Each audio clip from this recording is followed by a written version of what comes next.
Ooh, I hope that's not a sign of the night. Oh, let's cross our fingers and hope. We're gonna cross our fingers and hope that is not a sign for the evening. Yeah. I hit go live and went to start and it hesitated for a good couple of minutes. So I shut my phone down and restarted and rebooted it and everything, and it pulled up live just fine, but if it glitches out, then there's, I don't know if the internet's slow or if it's just our connection or whatever, but it was already showing issues. So, hey y'all, April 6th, 2020. Quarantining! Oh boy, are y'all going nuts yet? I still doing okay. What's nice is, besides me not working, my schedule really hasn't changed all that much because the husband still works. He's considered an essential employee or essential personnel or whatever. So he's still working. So he's at work through the week and then he's home on the weekends. And besides me running into Walmart, like in and out, like 15 minutes Saturday morning, and then I ran into Winco for like 15 minutes. That's the most I've left the house in like a week and a half or whatever. So, we're doing pretty good. Nothing too extreme, crazy, nothing here, not getting bored yet. I have a long laundry list of stuff that needs to be done. I actually felt the need today to like do something like with myself, like shower and put on a tiny bit of makeup. Can't even tell, but I felt like it needed to be done. You know, just to feel a little bit more normal, I guess. But other than that, nothing new here. We've been binging, I don't even say binging. We've been browsing Amazon Prime and Netflix. And we tend to wait a while before we jump on everything that, you know, people are watching. Hey, Rosemary! So it's going to be a while before we jump into that Tiger King mess. So last night we got onto Netflix. We're going through things like recommended you might like kind of things. And we came across some show, never even heard of it before in our life. 100 Humans. 100 Humans. It's on Netflix. If you liked Mythbusters, it kind of gives you the Mythbusters feel. It's like 30 to 45 minutes or so. And we watched the first 3 episodes last night. And the one that we really were getting into it, was they were doing one episode of common questions that people have when it comes to men and women. I mean, who's the most daring? Who takes longer to get ready? Who talks the most? Who's the most vain? And they do like 5 or 6 different little experiments, and they have 100 humans that they are experimenting with or using to experiment. And of course, it's like Philip was trying to get like real specific and everything, but it just kind of gives you a general idea, and the results were quite surprising. So 100 Humans on Netflix. We just managed to somehow come across it. Never heard of it before, but it kind of gives us a Mythbusters-y kind of feel. So if you like Mythbusters, look at that. And again, if you weren't here at the beginning, I'm going to go ahead and apologize because when I started this up, it was taking a bit for it to actually like start the live. So if it glitches out, I don't know what is. It was a problem before I even started, so there you go. Anyway, tonight's bunny martini. I can actually blame my mom for this because I had already started planning out this year and the martinis for this year. And then she came across this idea, and I was like, well, I got to do that one because it's just like too good to pass up. Like I could not like wait another year. But unfortunately, because we're quarantining, I had to work with what I could in my quick little 15-minute trip into Walmart. I mean, seriously, I'm like, you could not have gotten me in there any faster. But so for tonight's martini, you actually need a chocolate bunny, a hollow chocolate bunny. I could only find one at our Walmart. This little dude right here, a little tiny one. So I don't think this is probably more of like a shot glass kind, like if we were doing a shot. But so we'll work with what we got. And anyway, but you're going to remove his little poor ears, which I've already done, which you can eat now or save for later. Either way, you need a cute little chocolate bunny.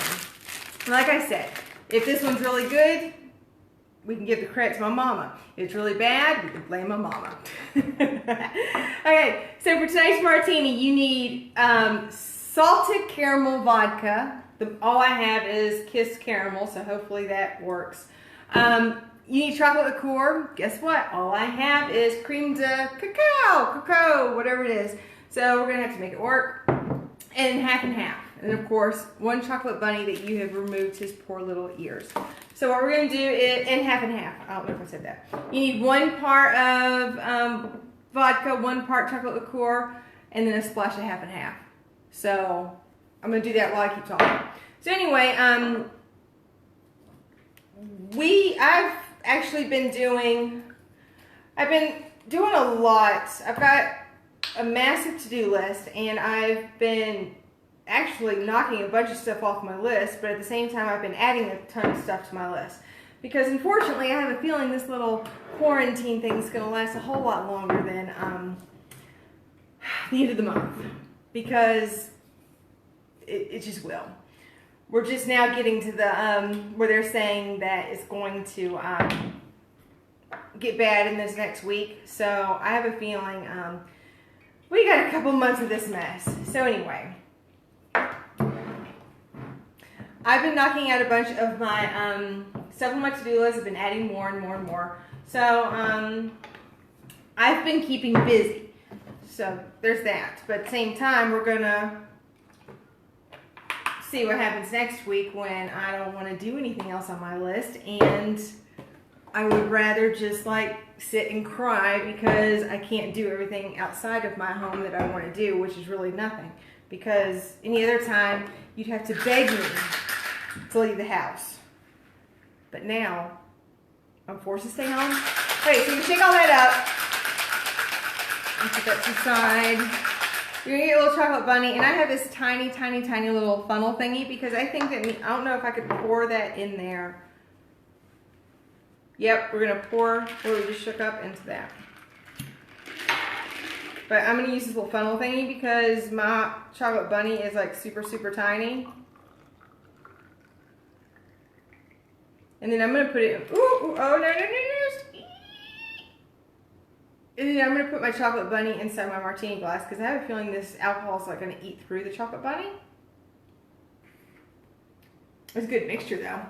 Alright, so anyways, again, 1 part salted caramel vodka, 1 part chocolate liqueur, splash of half and half, you shake it all up, and then you pour it inside of a hollow chocolate bunny, and then there is your little shot, your glassware. Yep. Yep, that's good though. Yep, it's pretty good. I'm gonna pour the rest in there because I actually want to eat my bunny later. Because, well, you know how chocolate makes you feel, or it helps you feel better. But anyways, that's really good. There you go. Okay, we'll put all this aside. Okay, tonight. Originally, I was going to do like a bunch of different pet tips, but when I started pulling up my tips and everything, most of it was for dogs. Because guess what? I have a dog, and unfortunately, without me even realizing, that's what I was leaning towards. I'm sure any of y'all would have done the same thing. So, tonight's mostly dog and pet tips. How many times have I like just cleaned over that table? Y'all, I promise you, I'm not that neurotic. I have tried to kind of organize my stuff over here, but we'll see. All right, I'm gonna run through these like super, super quick because I've got a ton of them and y'all know how I like to talk. So in order to keep it moving, I need to, well, keep it moving. All right, here we go. First couple of them, I don't have like any props or nothing, so you're just gonna have to sit here and look at me for another minute. All right, if you are getting a dog as a puppy or a brand new dog coming into your house, one of the things that experts recommend is never to mess with the dog when they're eating. Well, the best way for you to combat that is the minute that you start feeding them, sit next to them, pet their head, praise them, talk to them. I mean, dogs get territorial over their food. I mean, it's their food, it's their property, they get territorial.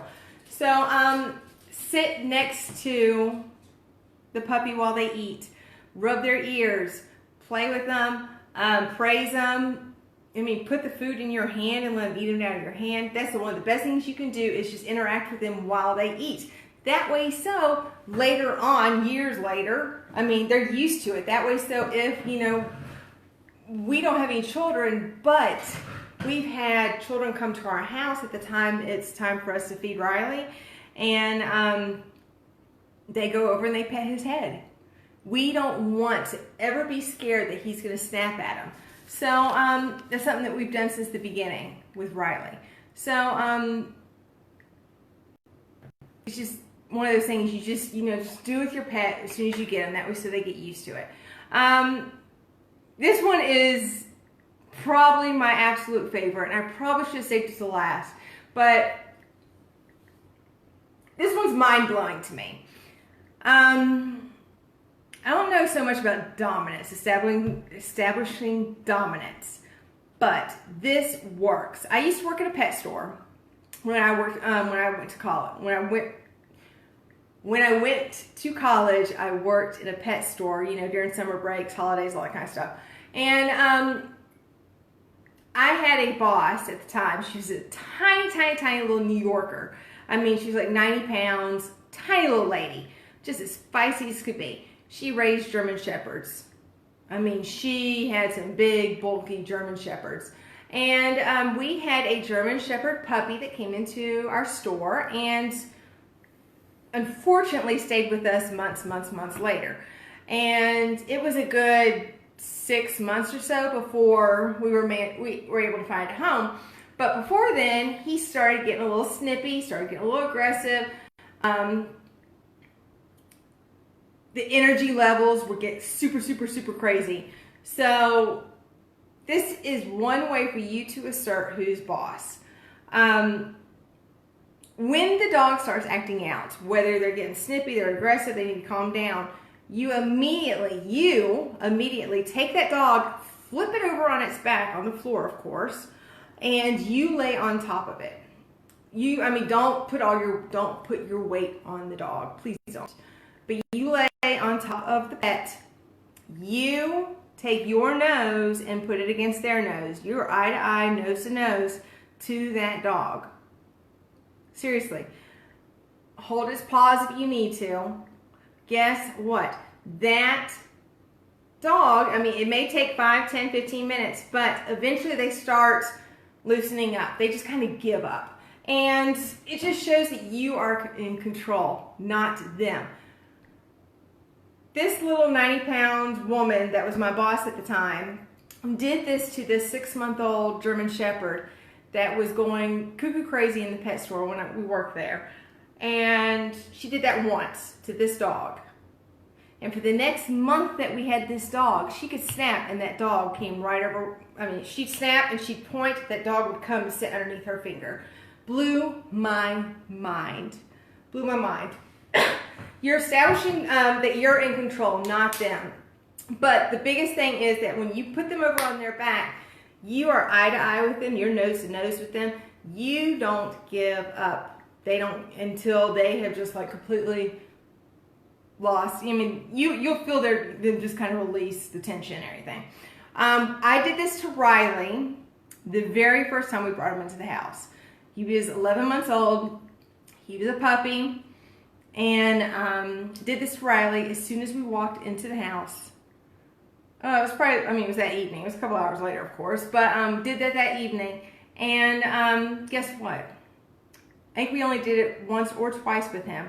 But now we can snap and he comes to us. We walk towards him and he just kind of gives up, lays on his side or whatever. So that's probably the absolute best tip I can give you for the rest of this evening. If there's any takeaway, that is the best thing is, and I'll have to, I guess, do a video of it later. But if you're considering getting a dog, that's something to keep in mind. There you go. For older dogs, you may have to do it a couple of times, just that. Okay, any chewers? Chewers, they're gonna do it. Think about babies, everything goes in their mouth. Dogs too. Redirect them by giving them something they can have. Please, please, please, please. No, I mean, there's so many people that like to use old shirts, old shoes of theirs, whatever, because it's got their smell. No, a toy that they can have. If you're giving a shirt or a shoe or something like that, they're not going to know the difference between what they can play with versus what's in your hamper.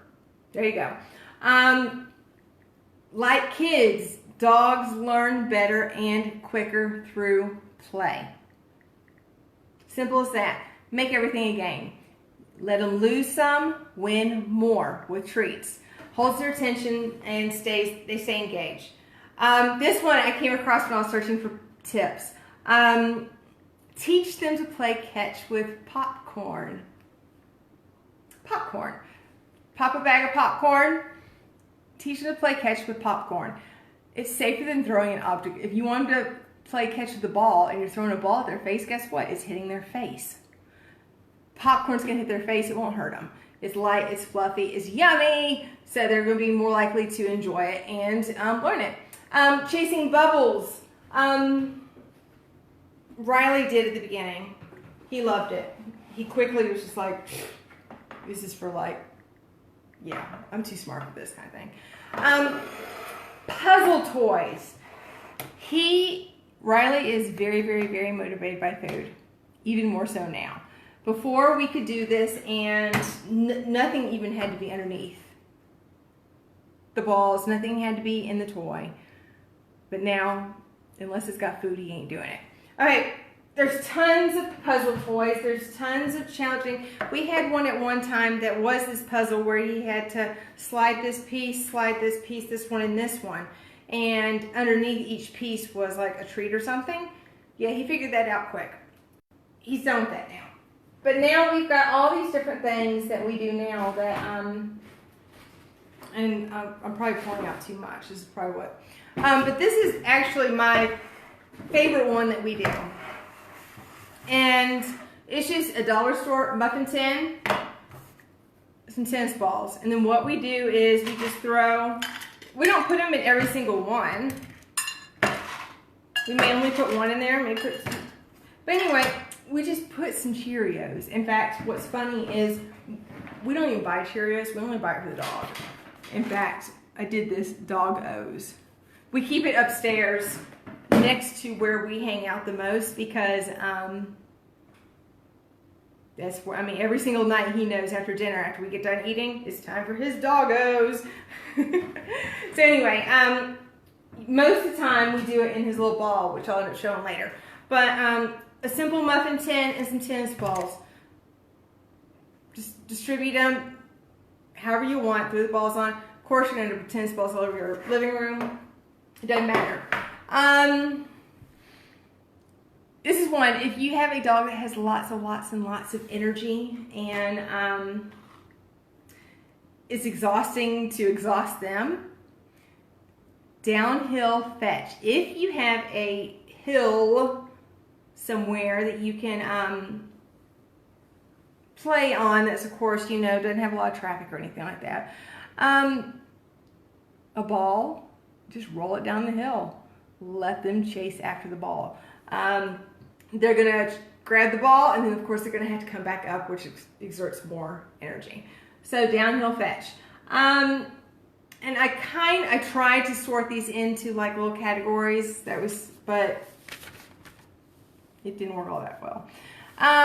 If you have dogs that have anxiety, they stress you leaving the house. Riley is one of those. We say he throws a little temper tantrum when we leave. The only thing he does is he runs upstairs to the husband's side of the bed. We have little tiny bedside trash cans. And he runs to the husband's side and he just flips it over.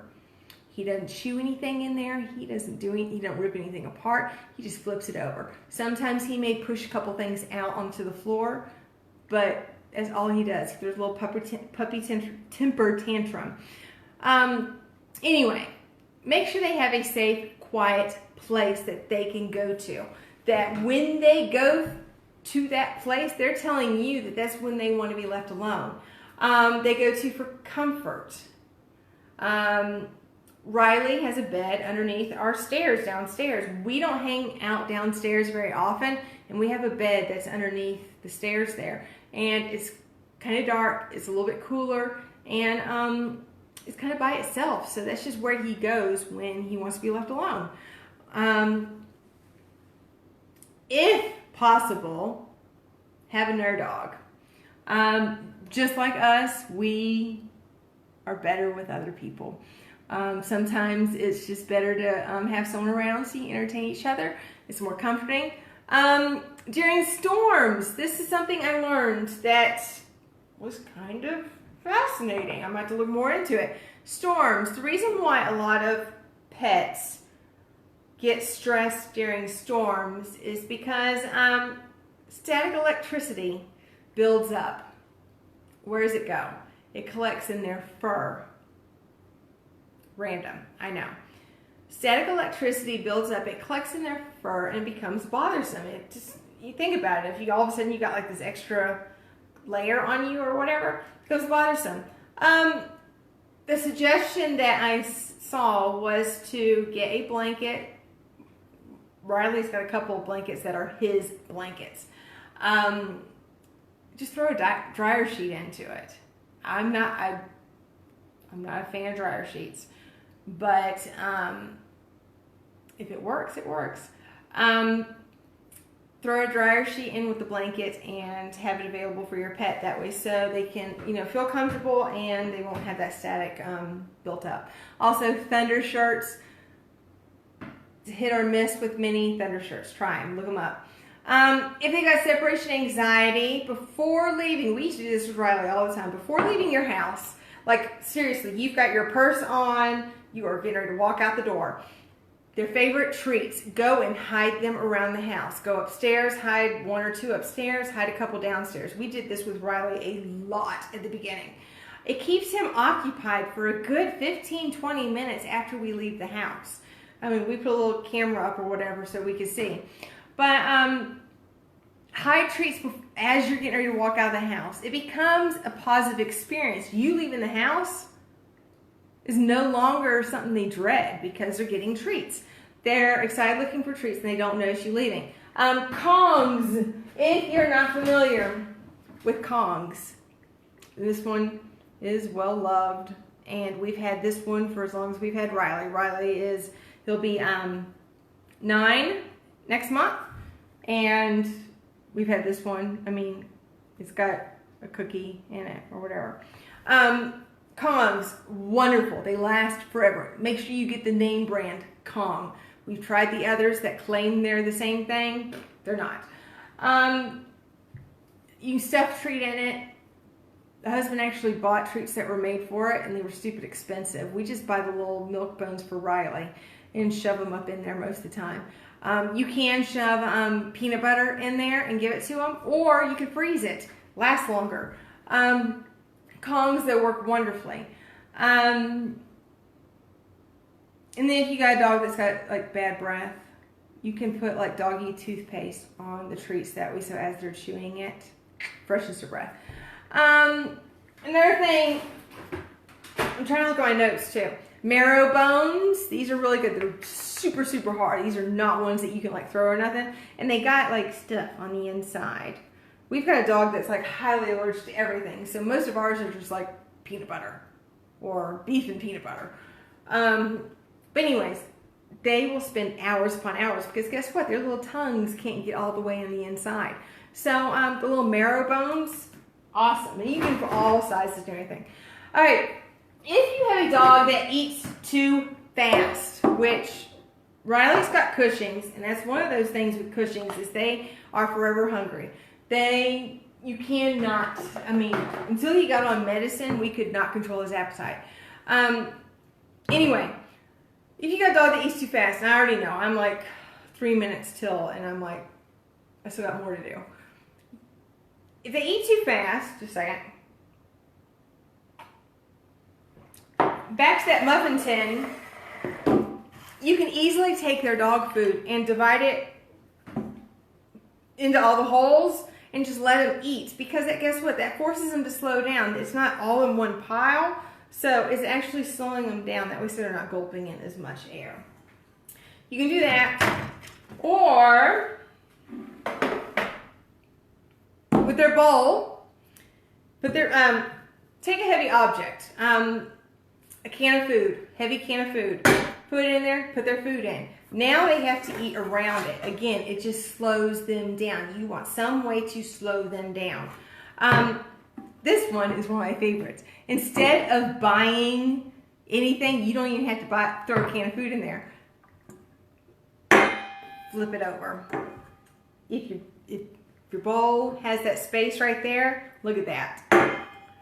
Pour the food in that space, and that slows them down tremendously. I mean, that's genius, isn't it? Y'all heard it from me. Or, surprisingly, Riley goes through these little phases lately where he just doesn't want to eat. But for some reason, if we take his food and put it inside one of his treat balls, he will roll it and eat, roll and eat, roll and eat. For some reason, this is more appetizing than seeing it in his bowl. I don't know. It works. Try a treat dispensing toy if they won't eat their food. Older dogs, add water to soften their food if you need to. It's easier on their mouth. Medicine and pills. We've got a dog that every day for the past, we've had him, he'll be 11, or he'll be 9 next month. We've had him since he was 8 years. So every day for the last 7.5 years, we have given him some kind of medication. Most of the time it's been more than one. We've given him tons of medication over the years. In fact, we even call it Riley cheese. I buy just the packs of Kraft plastic, we call it plastic cheese. Comes in the plastic wrap or whatever, just the cheap processed cheese, Riley cheese.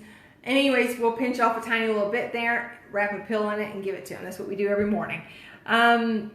Or put a dab of peanut butter, on your finger, stick the pill inside the peanut butter, give it to him. Most of the time, they don't even taste it. If you are a pet owner, especially of dogs, I don't know how it is for cats. If you're a pet owner, make sure you have a can of pure pumpkin in your pantry. Not sweetened. Make sure it's unsweetened and it's not pie filling. You want to make sure the ingredients on the back say, it's not going to focus, pumpkin. That's it. Pumpkin, if they're constipated, if they've got diarrhea, if they get to where they won't eat or drink. This is one of those cure-alls or whatever. Riley had awful diarrhea a couple summers ago. We would mix 3, 4, 5 tablespoons into his food. Within a couple hours, it stopped it. It's wonderful.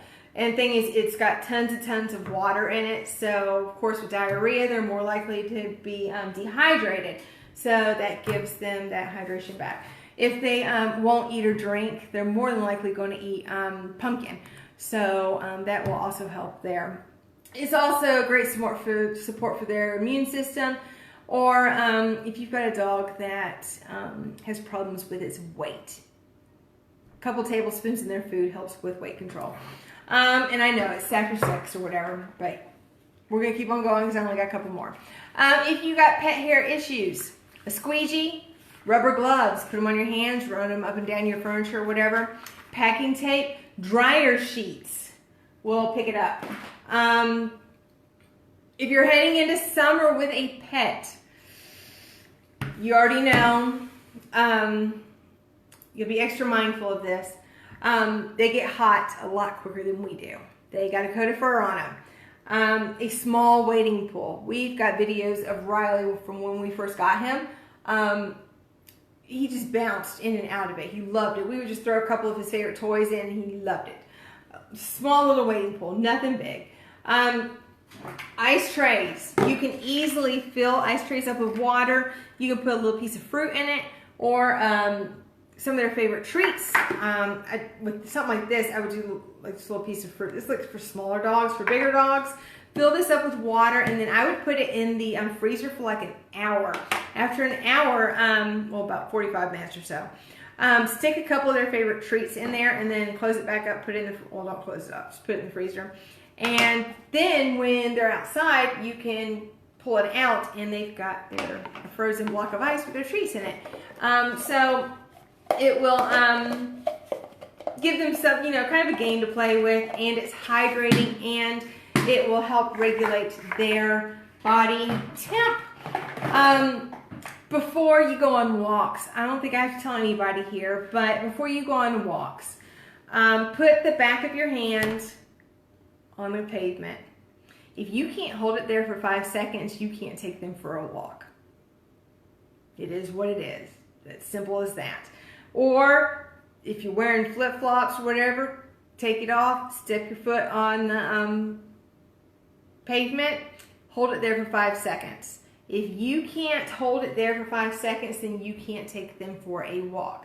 Also, be mindful that white pavement is going to feel different than black pavement. So when you're taking them on a walk, make sure you are washing all of the surfaces because the temperature changes.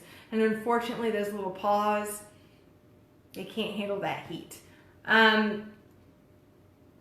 If for some, and with Riley with his Cushing's, this is something we actually have to do quite often. If your dog ends up with like sore paws, or Riley's got hyperkeratosis, which is part of the Cushing's, but it's basically like super, super, super dry skin. So if you were to imagine like eczema or psoriasis with in people, it's kind of like that way for pets. Their noses, their paws, their skin gets really flaky, starts drying out really badly. If they start getting sore paws or sore paws, you can take Vaseline, rub Vaseline all over their paws, and you need to let it sit for like 10 minutes or so. And then wash it off with Dawn soap. Of course, you don't want them walking around the house, because if they're walking around the house, you're going to end up with like Vaseline spots on your carpet, and that will be a pain to get out. So Riley, unfortunately, is used to us doing stuff to him. So we flip him on his back, and he sits there like this for like 10 minutes. And we wash it off. So it's just something to be mindful of. Okay, one thing here, I got like I got 3 more little tips here. This one is one I've never heard of, and I can see how it could work. If your dog gets loose, my first reaction is, there's been a couple of times that Riley has been like, ooh, squirrel or bunny, and he's gone running. What I've done is I've run inside, I've grabbed the box of cookies, and I'm like, you want a cookie? And he comes running back. But if you are out chasing your dog and they've gotten loose, one of the tips I saw was for you to lay down and almost play dead. They get curious and they come to check on you. Might work. It's always worth trying. Okay, I got 2 more. Make sure, okay. You should have, if you take your dog on walks, hopefully you got a poo bag holder. We call it a poo bag holder. But it's a bag attached to his leash where it holds poo bags. And it's actually got a little thingy here that we pull the bags out of or whatever. But as we walk him, that way, so we don't have to carry him in our pocket or none of that. But as we walk him, all of our bags are there. That way, so there's no excuse that, you know, we can't clean a bathroom. But one of the things that, if you are one of those like go out and like go hiking or something like that, and you realize that you don't have a way for your dog to drink, we actually have a travel bottle. I don't have it here with me. It's the bottle, and then it's got this like suction cup thing attached to it, and we pull it out and it makes a bowl or whatever. I'll show you later. Because if I get up, you're all going to see my pajama pants. And for some reason tonight, I'm like, hey, I'm halfway human. Why I see my pajama pants? Anyway, if you're out and about with your pet and you don't have a bowl and they're thirsty, take one of the poop bags. And please make sure it's unscented. Unscented bags only.